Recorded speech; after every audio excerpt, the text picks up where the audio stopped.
Praise the Lord. Ẹ jẹ́ ká tẹríba fún àdúrà. Bàbá wa àti Ọlọ́run wa dúpẹ́ lọ́wọ́ yín nítorí tí ẹ ṣeun tó tí àmì ìdólálá fún àkókò tí ẹ fi fún wa yìí. A dúpẹ́ wípé bí a ti ká ọjọ́ kù, a dúpẹ́ wàhálà àti ìdààmú kò ṣẹlẹ̀ sí àwọn ọmọ àti ẹbí àti ará àti ìjọ̀rọ̀ ńlá papọ̀. Olúwa gbọ́ ọpẹ́ wa. Bí a ti ń lọ sínú ọ̀rọ̀ ìjọ yìí lọ máa bá wa lọ. Mo gbàdúrà lórúkọ Jésù nígbà tí a bá sọ oore ọ̀fẹ́ tá ò fi ṣe tá ò fi mú lò, Olúwa má ṣe wá fẹ́ ní kọ̀ọ̀kan wa. Ó ṣe Ọlọ́run wa, Jésù Olúwa wa. Wọ́n dá ògo àti ọlá àti agbára padà fún Ọlọ́run àwọn Ọlọ́run ọba tó mọ gbogbo tó sì lè ṣe gbogbo ní gbogbo. Mo kí àwọn ọmọ màmá wípé a kú àsẹ̀yìn dẹ̀ lórúkọ Jésù. Mo gbàdúrà fún yín bí Olúwa ti ń bẹ tí ẹ̀mí rẹ̀ ń bẹ. Gbogbo ẹ̀yin ọmọ màmá, ààbò Ọlọ́run á wà lórí yín. Gbogbo bí tẹ̀tẹ̀ ti mú owó tí ẹ sì ti ń ná lórúkọ Jésù, Ọlọ́run yóò bùkẹ́ ní kọ̀ọ̀kan yín. Bákan náà mo kí gbogbo àwọn ẹbí ní àpapọ̀, ẹbí ọwọ́ sá ẹbí ọwọ́ rẹ̀. Bákan náà mo dúpẹ́ fún àǹfààní àtòrí ọ̀fẹ́ tí a fún mi lákòókò yìí láti bá wa wàásù ọ̀rọ̀ Ọlọ́run fún wa. Mo fẹ́ kí a gbàgbọ́ wípé gbogbo orin tí a kọ pátápátá láti gbàtà ti bẹ̀rẹ̀ mo wò ó fi wípé ó jẹ́ ìwàásù. Mo sì gbàgbọ́ pé bí a ti ń kọ, mo gbàgbọ́ pé ìmísí Ọlọ́run èyí tí a ó fi tẹ̀lé lórúkọ Jésù, Ọlọ́run yóò fi fún ẹnìkọ̀ọ̀kan wa. Bákan náà ó lọ sínú ìwé ọ̀rọ̀ Ọlọ́run nínú ìwé ìfihàn èyí tí a ti ọwọ́ Yohánù kọ sílẹ̀, orí 20 ẹsẹ̀ 12. Mo sì rí àwọn òkú àti ewé àti àgbà, wọ́n dúró níwájú ìtẹ́. A sì ṣí àwọn ìwé sílẹ̀, a sì ṣí àwọn ìwé mìíràn kan sílẹ̀ tí ń ṣe ìwé ìyè. A sì ṣe ìdájọ́ fún àwọn òkú láti inú ohun tí a ti kọ sínú àwọn ìwé náà gẹ́gẹ́ bí iṣẹ́ wọn. Praise the Lord. Àti a bá wò ó dáadáa, a rí pé ẹnì kọ̀ọ̀kan wa ló sọ̀rọ̀ nípa màmá. Ìyẹn ni pé bí a ti bí màmá sí ayé àti àwọn gbogbo tó ṣe, àwa sọ̀rọ̀ lórí wọn. Bẹ́ẹ̀ náà ni bí a ti dá ẹnì kọ̀ọ̀kan wa ní ọkùnrin àti ní obìnrin, ní ọmọdé àti ní àgbà. Ìyẹn ni pé ó ní iṣẹ́ wọn, ó ṣe kí ni ó sì ń tọ̀ wọ́n lẹ́yìn. Ó ní pé a ti ṣí ìwé sílẹ̀, èyí tó jẹ́ pé ẹnì kọ̀ọ̀kan wa yálà ní ìkọ̀kọ̀ ni yálà ní gbangba ni à ń kọ ọ́ sílẹ̀. Kí wá ní ohun tí mo fẹ́ jẹ́ kí á mọ̀ ní ìrọ̀lẹ́ yìí? Òun náà ni àkòrí wípé ǹjẹ́ a ti kọ orúkọ rẹ sínú ìwé ìyèdè? Ó lè máa wò pé ìwé wo, ṣùgbọ́n a ti ṣí ìwé náà sílẹ̀ látìgbà tí a ti délé ayé. Gbogbo ìwà àti ìṣe wa, wẹ́dà ó dára ni wẹ́dà ó burú ni, à ń kọ sílẹ̀ ní kọ̀ọ̀kan.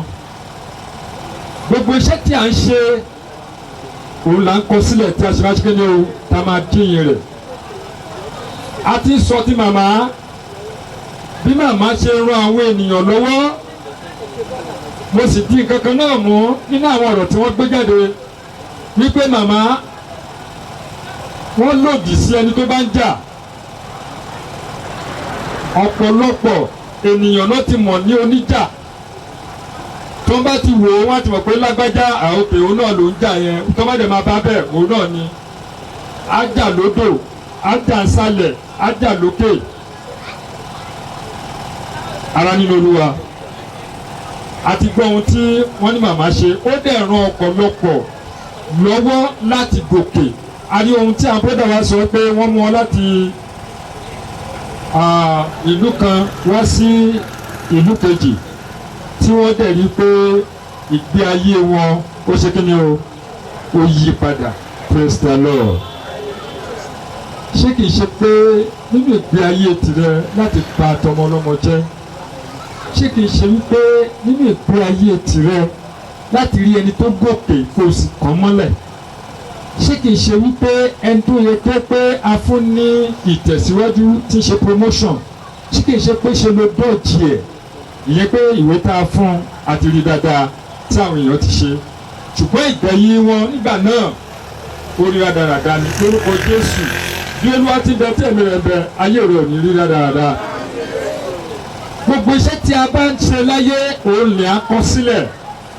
Ìyẹn ni pé nígbà tó bá di ọjọ́ ìkẹyìn bẹ́ẹ̀ bí a ti kọ sínú ọ̀rọ̀ Ọlọ́run nínú ìwé Hébérù wípé lẹ́yìn ikú kí ni o ìdájọ́. Lórúkọ Jésù ò ní gbàdájọ́ yà. Mo ní lórúkọ Jésù ò ní gbàdájọ́ yà. Dádì àti mọ́mì ẹ wo ohun tó ń ṣẹlẹ̀ báyìí gẹ́gẹ́ bí àwọn bàbá wa náà ti wí àti gẹ́gẹ́ bí gbogbo ohun tí ó ń ṣẹlẹ̀. Òun náà ní wípé ẹ jọ̀wọ́ mo bẹ̀ wá lórúkọ Ọlọ́run àwọn ọmọ ogun ẹnìkọ̀ọ̀kan wa. Mi ò fẹ́ dá wa lágara rárá. Ó ní pé ẹ jẹ́ ká súnmọ́ Ọlọ́run. Ẹ jẹ́ ká ṣe kí ni o ká súnmọ́ Ọlọ́run. Ká yí padà kúrò ní gbogbo àwọn ohun tí a dáwọ́ lé gẹ́gẹ́ bí ẹ̀ṣẹ̀. Mo ń jẹ́ kí àwọn ènìyàn mọ̀ pé Ọlọ́run ń bínú, inú Ọlọ́run ò sì dùn pàápàá sí ilẹ̀ Nàìjíríà. Inú Ọlọ́run ò dùn sí wípé kí a máa pa ènìyàn. Ẹ̀jẹ̀ àwọn aláìṣẹ̀ ti pọ̀ jù. Ohun tí Ọlọ́run bẹ̀ sọ náà ni wípé ká máa bí sí, ká máa rẹ̀ sí, ká máa gbáyìn lórí ilẹ̀, ká máa yin Ọlọ́run. Ṣùgbọ́n ẹ wo gbogbo tó ń ṣẹlẹ̀ báyìí. Ẹ wo gbogbo tó ń ṣẹlẹ̀ báyìí. Mo bẹ̀ wá lórúkọ Ọlọ́run. Ọ̀pọ̀ lónìí tó jẹ́ pé bí o pa láti gẹ̀ẹ́tì owó bẹ̀ tipátipá, láti pa ènìyàn, láti gbé ènìyàn, láti ta ènìyàn, inú Ọlọ́run ò dùn sí. Inú Ọlọ́run ṣe kí ni o kò dùn sí. Lọ́wọ́lọ́wọ́ báyìí ẹnì kọ̀ọ̀kan wa ẹ jẹ́ ká ronú, ẹ jẹ́ ká yí padà, ká rí wípé Nàìjíríà yìí ó padà sí ipò ẹ̀. Gbogbo ọ̀rọ̀ tá a dùn à ń bí báyìí a lè yí Nàìjíríà padà nípa báwo? Ó ní pé nípa wíwàásù ọ̀rọ̀ Ọlọ́run fún àwọn ènìyàn láti yí padà kúrò nínú kíní o, kúrò nínú ẹ̀ṣẹ̀. Bí a bá sì gba Jésù ní Olúwa àti Olùgbàlà wa ní tòótọ́, gbogbo ohun tí Jésù sọ ká ṣe kíní o, ká tẹ̀lé. Òun náà nínú Ọlọ́run lè dùn sí. Kò ní dárí pé kó parí iṣẹ́ rẹ láyé yìí gẹ́gẹ́ bí a ti kọ́ sí Bíbélì yìí pé nínú ẹsẹ̀ 15 bí a bá sì rí ẹnikẹ́ni tí a kò kọ orúkọ rẹ̀ sínú ìwé, òní pé sínú kíni o ìwé ìyè a ó sọ sínú adágún iná. Lórúkọ Jésù iṣẹ́ mi àti rẹ kò ní jóná. A ti gbọ́ ohun tí màmá wọ́n ti bẹ̀rẹ̀ wọ́n ti parí ẹ̀. Hallelujah. A sì rí ohun gbogbo ìtọ́ pé kíni o wọ́n ṣe. Pàápàá jùlọ ó nítorí Ọlọ́run fẹ́ràn aráyé tó bẹ́ẹ̀ gẹ́. Ìyẹn ni pé ìfẹ́ ni màmá ń fẹ́ fún àwọn kíni o àwọn ọmọ wọn tí ò ní sí disunity, tí ò ní sí wàhálà àti ìdààmú, tí ìgbé ayé wọn máa ṣe kíni o tó máa dára. Ó ti dára fún yín sàmà. Lórúkọ Jésù kò ní bàjẹ́ fún gbogbo yín o ẹ̀yin ọmọ màmá. Lórúkọ Jésù kò sì ní bàjẹ́ fẹ́ni kọ̀ọ̀kan wa ara nínú Olúwa. Ìwọ tí ò tí ì mọ Jésù tí wọ́n fi Jésù bẹ̀, ó bẹ́tà kó tètè yí padà. Owó kọ́kọ́ kan tí ẹnìkan lọ jalè nígbà tó wọ sójà tẹ̀ wọ́n nà wọ́n fẹ́ nà pa. Wọ́n wá kọ orin tí ò fẹ́ kọ tẹ́lẹ̀tẹ́lẹ̀ ó wá kọ báyìí tipátipá. Wọ́n ti nà gbogbo ojú ẹ̀ ti fọ́. Hallelujah. Ó wá mọ Jésù báyìí kí ni o. Má jẹ́ kó di wípé o máa fẹ́ mọ Jésù tipátipá dé pé wọ́n máa tí ò wá ní bọ́sì ní fẹ́ kọ́ máa ti wá pé Jésù òkun kí ni o kò wá ní dá ọ lóhùn. Mo gbàdúrà lórúkọ Jésù ohun tó máa dáwọ́ lé tí Jésù ò ní gbọ́, ò ní dáwọ́lé. Ṣàmì dáadáa, ṣàmì dáadáa, ara nínú Olúwa. Mo rọ̀ wá ní àṣálẹ́ yìí wípé ẹ jẹ́ ká gbé ìgbésẹ̀ ká dẹ̀ rin ìrìn yẹn. Ìdá àtijọ́ kan náà máa jójó kan. Ká ó jókòó báyìí náà. Ká ó máa sọ ọ̀rọ̀ tèmi. Ó ń bẹ̀ mí náà wí ní gbogbo ibi tí bá kù sí kí n ṣe kí ni o, kí n túbẹ̀ ṣe, kí n lè ṣe kí ni, kí n lè dé ìjọba Ọlọ́run, kí n lè bá Jésù ṣe kí ni o jọba. Ẹ jẹ́ ká tẹríba fún àdúrà. Sọ fún Ọlọ́run ní àkókò yìí pé Olúwa mo ti gbọ́ ọ̀rọ̀ rẹ. Olúwa tún mi mọ́, wó mi palẹ̀, jẹ́ lè ṣe ìfẹ́ rẹ. Nígbà tí ikú bá dé, jẹ́ kí n rí Jésù nítorí ikú.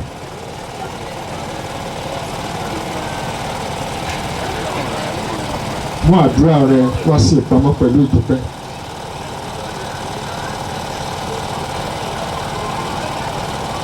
Bàbá dúpẹ́ lọ́wọ́ yín tó ti ẹ ṣeun tó ti àná ìjọ lára fún ọ̀rọ̀ yìí tí a fi fún àwọn ènìyàn wọ̀nyí.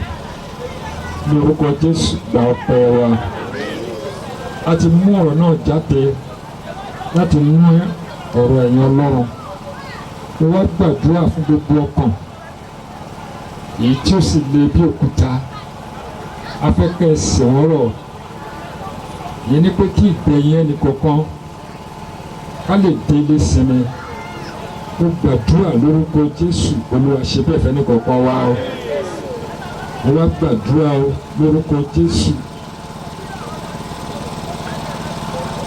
Nígbà tí ẹ bá kọ orúkọ wa lórúkọ Jésù ni mo gbàdúrà, jẹ́ kó bọ́ sí ìwé yẹ o. Má jẹ́ ká bọ́ sínú adágún iná o. Iṣẹ́ wa láyé yìí lórúkọ Jésù jẹ́ ká lè jèrè Olúwa. A gbàdúrà lórúkọ Jésù Kristi Olúwa wa.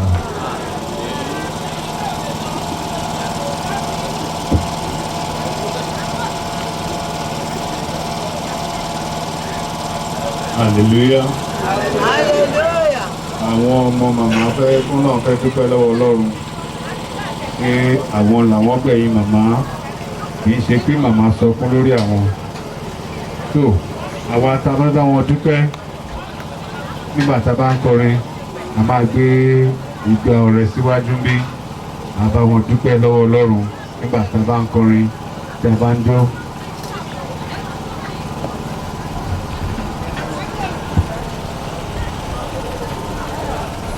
Olúwa mi mo dúpẹ́, Olúwa mi mo dúpẹ́, Olúwa mi mo dúpẹ́, mo dúpẹ́, mo dúpẹ́, mo dúpẹ́, Olúwa mi mo dúpẹ́,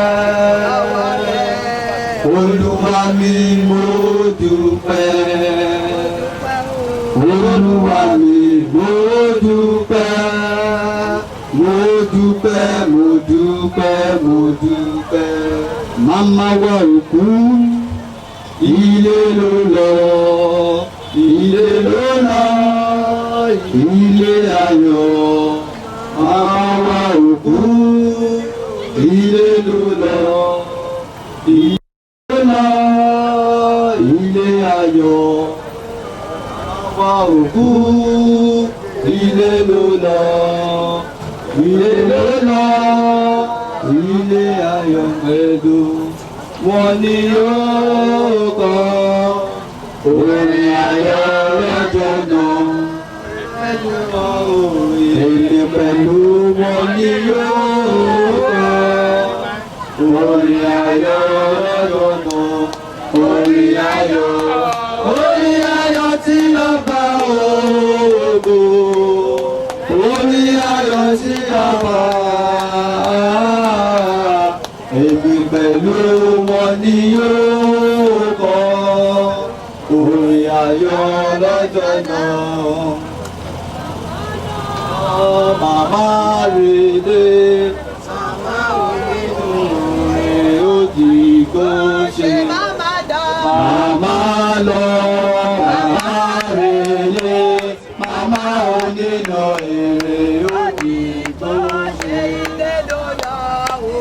ilé ló lọ tààràrà, ilé ló lọ o, ilé ló lọ tààràrà, màmá relé o, ilé ló lọ tààràrà, màmá relé o, ilé ló lọ tààràrà.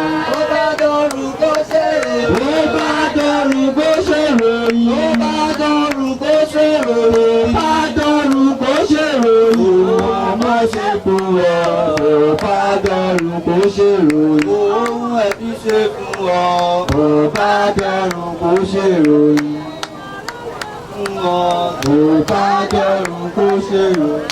Àwa pẹ̀lú Wọ́n ní yóò kọ́ orin ayọ̀ lọ́jọ́ náà.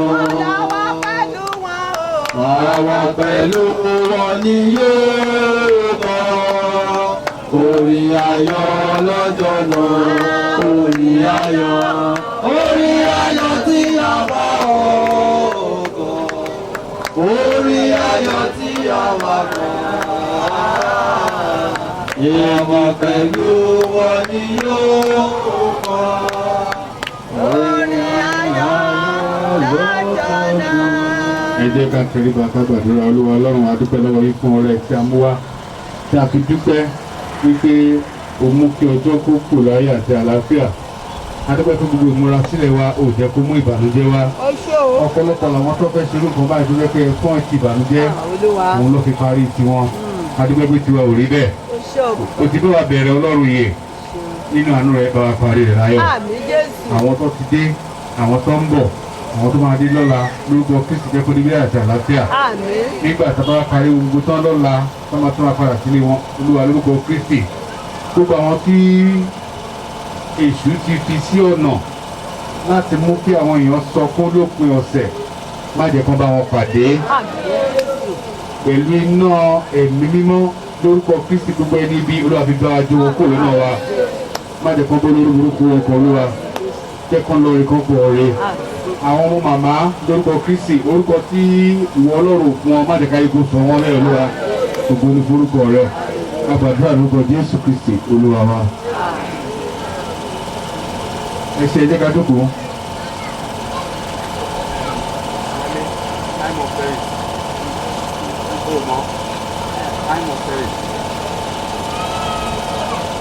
Time tá a máa ṣe sí lọ́la, ṣùgbọ́n àwọn ọmọ màmá náà mọ̀ ọ́, mo fẹ́ kọ́ fẹnu ara wọn sọ nítorí pé mo ò fẹ́ bí ṣe sọ́lẹ̀ gan. Dáàdì tèmi àti dáàdì wọn bíi Táyé àti Kẹ́hìndé rí, dáàdì wọn ò lè ti church rí.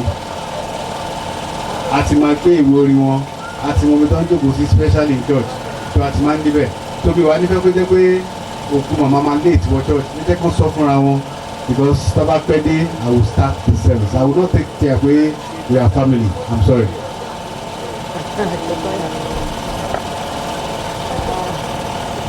Praise the Lord. Hallelujah. Adúpẹ́ lọ́wọ́ ìjọ Ọlọ́run. Adúpẹ́ fún àkókò tẹ fún wa láti ṣe ìsìn ìdágbére fún màmá wa. Adúpẹ́ lọ́wọ́ ẹbí, lọ́wọ́ ará, lọ́wọ́ everybody. Adúpẹ́ lọ́wọ́ oní ṣẹ́gun ẹ̀wá. Really, we want to, we'll be taking Mama from the mortuary tomorrow morning to our hometown. Then from there, come here for a brief line instead. And from here, I will now proceed to church. But permit me, my brethren, the service is supposed to start 10 o'clock. We now change it to 11 o'clock because of the activities. I learned in Shekwari, but I think I'm going to witness one tomorrow. So permit wa aago mọ́kànlá ẹbí tààrà tọ̀rẹ́ ẹ má jẹ́ apẹ́ o aago mọ́kànlá máa sà àtètè dé. Hallelujah. Tí ẹ bá pẹ́ dé mi ò ní bínú. Òkú gangan ó ti wà lẹ́nu ọ̀nà. Ẹ̀yin lè wà nílé kẹ́hìn ṣẹ̀fẹ̀ lọ́wọ́ ẹ̀. Amen. Mo fẹ́ fi àkókò yìí dúpẹ́ lọ́wọ́ Ọlọ́run alágbára jùlọ.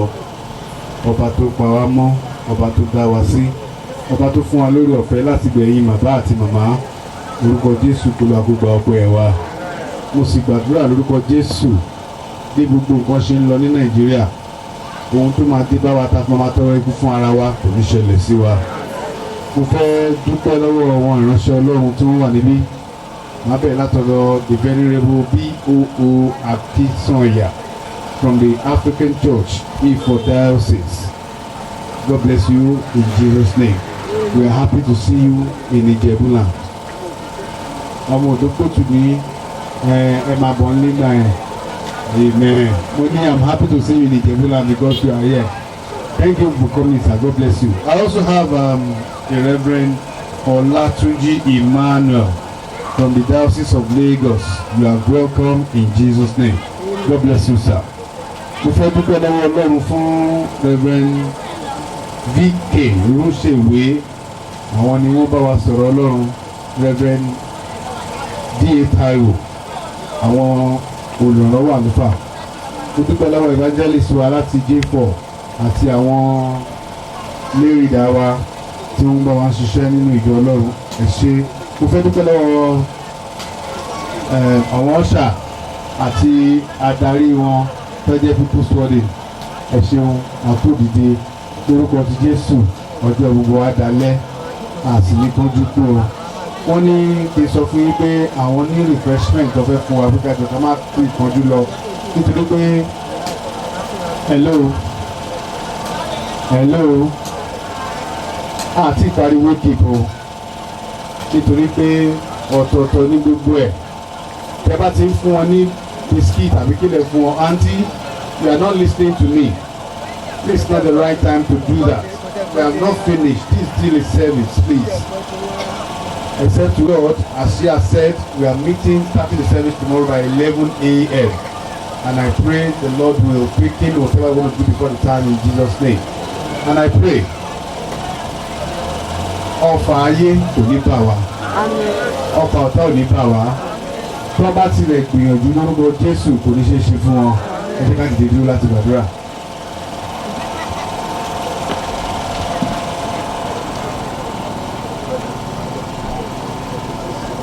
Mo fẹ́ kó bẹ Ọlọ́run tí o bá fẹ́ kì í ṣe tipá. Olúwa, èmi náà fẹ́ kí ọmọ rere gbẹ̀yìn mi. Àwọn wọ̀nyí wọ́n ń gbẹ̀yìn màmá wọn. Jẹ́ kí ọmọ kó gbẹ̀yìn mi, má jẹ́ kí mo sáré ọmọ gbàdúrà. Kì í ṣe dandan kó gbàdúrà yẹn, ṣùgbọ́n tó bá fẹ́ bẹ́ẹ̀ tó fẹ́ kó gbàdúrà yẹn bẹ́ẹ̀. Olúwa, lórúkọ Jésù jẹ́ kí ọmọ rere kó gbẹ̀yìn mi náà. Bàbá tó bí mi kò sọkún lórí mi, kò mọ ìparí ayé mi. Lórúkọ Jésù má jẹ́ kí mi náà mọ òpin ayé ọmọ mi kankan. Lábẹ́ bó ti wù kó rí, má jẹ́ sọkún lórí ọmọ.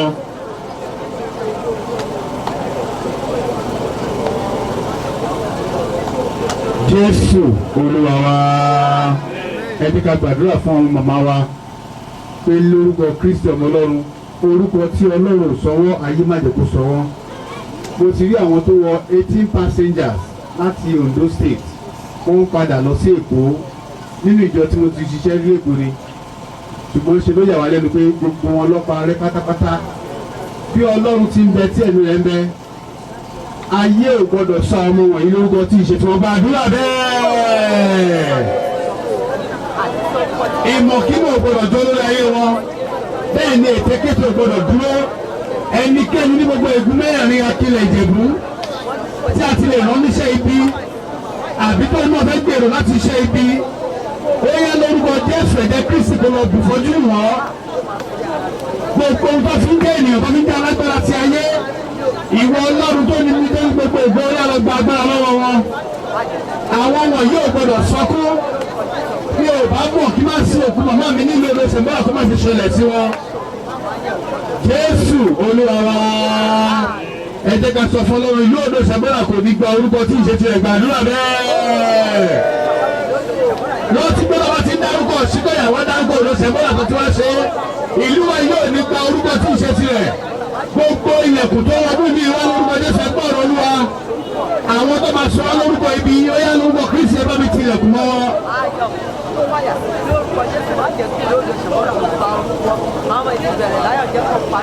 Jésù Olúwa wa, Jésù Olúwa wa, wá gbàdúrà fún ara rẹ. Mo sọ lẹ́ẹ̀kan ní àdúrà mi ní má jẹ́ kí ọfà bà mí. Sọ fún Ọlọ́run ní àṣálẹ̀ yìí ọfà oró, ọfà ikú, ọfà ìbàjẹ́ èyí tí ayé fẹ́ ta ní àṣálẹ̀ yìí lórúkọ Kristu lọ́wọ́ lè kó bà mí àdúrà. Ìjọba yẹn lọ fọ ikú ọ̀pá wàhálà ọ̀pá ìjà èyí tí àwọn ọ̀tá fẹ́ ta lọ́mọ tó òwò ẹ̀ lórúkọ yẹn má jò fà ní tọmọtọmọ má jò fà ní tọmọtọmọ má jò fà ní tọmọtọmọ lórúkọ náà ọmọ mi wà tọ́wọ́ ayọ̀mọ̀ mi wà tọ́wọ́ ọmọ mi wà lórúkọ Jésù ọ̀pá ikú ọ̀pá wàhálà ọ̀pá ìsàn ọ̀pá àdé ìbá ọ̀pá ikú lórúkọ Jésù. Ní orúkọ Jésù Kristi Olúwa wa, ọba tí ń gbàdúrà bí ọ̀gá gba ọpẹ́ wa, Olúwa gba iyì wa. A fi oore ọ̀fẹ́ tí àṣálẹ́ yìí bẹ̀ ọ́ gbogbo ẹni tó máa wọ ìlú yìí wá àbí tó ti wọ bẹ̀ lọ́wọ́lọ́wọ́ báyìí lórúkọ Kristi má jẹ́ kó ṣọkú, má jẹ́ kó rí ìdààmú, má jẹ́ kó rí wàhálà. Mo fi ìpè àti wípé mo jẹ́ ọmọ ìlú Odò Ṣẹ̀bọ́là gbàdúrà ní àṣálẹ́ yìí gbogbo ẹnikẹ́ni tó bá ti ní ohun ibi lára àbí tó ní ohun ibi lọ́kàn tó rẹ̀ gbò láti ṣe ibi mo pa láṣẹ lórúkọ Kristi ibi ẹ̀ kó dà ní lórí rẹ̀. Bí ìwọ Ọlọ́run ti bẹ tí ẹ̀mí rẹ̀ ń bẹ lórúkọ Jésù Kristi àní ẹnikẹ́ni tó bá fẹ́ ṣe iṣẹ́ ibi èyí tí ìwọ Ọlọ́run lọ́wọ́ sí Olúwa jẹ́ kó dà lé wọn lórí. Àwọn ọmọ wọ̀nyí dọwọ́ rẹ Olúwa sàmìyè sí wọn lára. Mo fẹ́ kó bá mi fi iná rẹ ṣáájú wọn lọ àtàwọn tó wà nílé wọn tó wà ní lókè òkun àti níbi tó wù kọ́ wà Olúwa sàmìyè sí wọn lára. Ọwọ́ ayé má jẹ́ kó ká wọn, ọwọ́ èṣù má jẹ́ kó bà wọ́n. Mo sọ lórúkọ Jésù Kristi ohun tó mú kí èèyàn kábàámọ̀ kó wá sí ìlú rẹ̀ kò ní ṣẹlẹ̀ sáyé tí gbogbo àwọn tó máa wá pátápátá lórúkọ Kristi wọn ò ní ṣì jẹ bẹ́ẹ̀ náà ní ṣì mu wọn ò ní dèrò ilé ìwòsàn lójijì. Mo wá bẹ̀ Ọlọ́run gbogbo tó ń ṣe tó ń sọ mo gbàdúrà fún yín lórúkọ Jésù ohun gbogbo kò ní dàjọ yín lára iná ò ní ṣẹ́ lára yín lórúkọ Jésù ẹ ti fi lé yín lè láti bá wọn ṣàwọn fún wọn yìí o lórúkọ Kristi ẹ ò ní délé bá ẹ kún ẹ ò ní délé bá òṣè ayọ̀ Ọlọ́run kò máa jẹ́ tẹ̀lé kọ̀ọ̀kan wa ògo ni fọlọ́run lókè ọ̀run. Àwa fi sí abẹ́ àánú ààbò ìgbàgbọ́ àti ojú rere Ọlọ́run Olúwa kó pèsè fún yín Olúwa kó pa yín mọ́ kó sì náà kó mọ́lẹ̀ sí lára kó sàmìyè sí lára kó yà yín sí mímọ́ látòní lọ àti títí láéláé àmín àmín àmín lórúkọ tó ké aleluya ké aleluya nígbà tó ké aleluya ẹjọ́ ká yẹ Olúwa lógo pàtẹ́wọ́ ayọ̀ fún Jésù. Ẹ ṣe ohun lẹ́ẹ̀kan sí Olúwa tó tẹ̀lé kankan wa.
Gbogbo wa pátá la máa jẹ ìjọba báwo.